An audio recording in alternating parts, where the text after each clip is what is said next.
Good evening, Diana Lejins, and you usually have my address on file. Honorable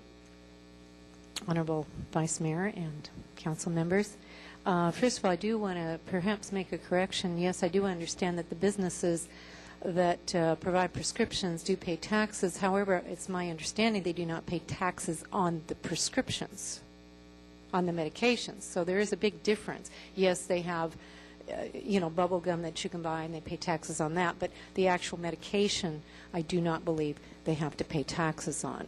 And this is what we're talking about, strict medication.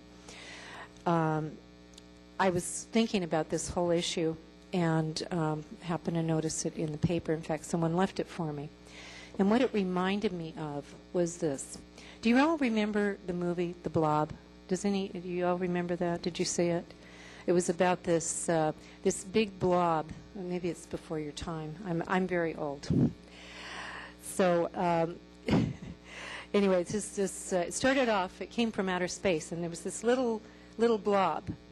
And what happened is it would attack people, and as it attacked people, it would absorb their soul and their bodies, and it kept growing. And every person that it absorbed. And the interesting part is, it became redder and redder because, of course, it had the blood of all these people. And this was, I remember this, the blob. And this is what this government kind of reminds me of, is that it's like a blob and it keeps consuming, taking from people, gouging people. And isn't it interesting that our budget is in the red? It just really, the whole thing, I could just picture City Hall being this huge blob.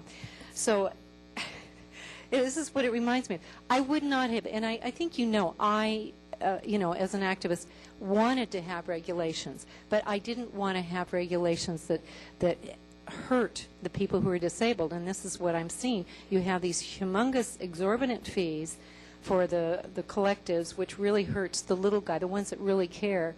And then you have the tax on top of it, and then the 75 cents per square foot. It just goes on and on. I mean, it sounds like you're trying to suck people dry. And the worst part is it's on the backs of people with disabilities. And that's what hurts the most. And I do support legalization in November, and I hope that does happen. And they did finally stop the blob, and I hope you guys can too. Thank you. Thank you. Next, please.